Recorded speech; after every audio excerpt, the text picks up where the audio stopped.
Hi all, today we are going to see about E85 fuel. India recently E85 fuel introduce பண்ணிருக்காங்க. இது இந்தியாவோட clean energy transitionல ஒரு important step பார்க்கப்படுது. அது மட்டும் இல்லாம இப்போ நம்ம யூஸ் பண்ற E20 fuel விட இந்த E85 fuel லிட்டருக்கு 20 rupees கம்மியா இருக்கும் அப்படின்னு கவர்மெண்ட் சொல்லியிருக்காங்க. So what is E85? இப்போ நம்ம யூஸ் பண்ற E20 fuelல 20% எத்தனால் இருக்கும். ஆனா E85 fuelல 85% எத்தனால் இருக்கும், 50% தான் பெட்ரோல் இருக்கும். First, what is ethanol? Ethanol ஒரு பயோஃபியல். சுகர் கேன், மைஸ் மாதிரியான அக்ரிகல்ச்சர் கிராப்ஸ்ல இருக்க சுகரை ஃபெர்மெண்ட் பண்றது மூலயமா ப்ரொடியூஸ் பண்ற ஒரு ரெனியூவபிள் ஃபியூல். அது மட்டும் இல்லாம இதை பெட்ரோகெமிக்கல் ப்ராசஸ் லைக் எத்திலின் ஹைட்ரேஷன்ல இருந்தும் ப்ரொடியூஸ் பண்ணிக்கலாம்.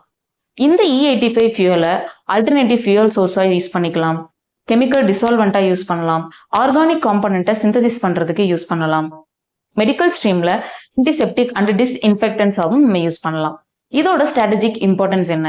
நம்மளோட இந்தியா ஆயில் இம்போர்ட்ல மல்டிபிள் கண்ட்ரிஸை டிபெண்ட் பண்ணியிருக்கோம். ஆனா இதை நம்ம இண்டிஜீனியஸா ப்ரொடியூஸ் பண்ணும்போது ரொம்ப செல்ஃப் ரிலையண்டா இருக்கலாம், எனர்ஜி செக்யூரிட்டியை ஸ்ட்ரென்தன் பண்ணிக்கலாம். இதோட இம்பார்ட்டன்ஸ் என்ன அப்படின்னா, it's environmental friendly, employment opportunity increase பண்ணுது, make in India, Swachh Bharat மிஷனை ப்ரப்போர்ட் பண்ண ரொம்ப ஹெல்ப்ஃபுல்லா இருக்கு, ஃபார்மர்ஸோட இன்கம்மை டபுள் பண்ணி கொடுக்குது, ரீசைக்ளிங்க்கு ரொம்ப ஹெல்ப்ஃபுல்லா இருக்கு. These are the important things we should know about E85. Thank you all.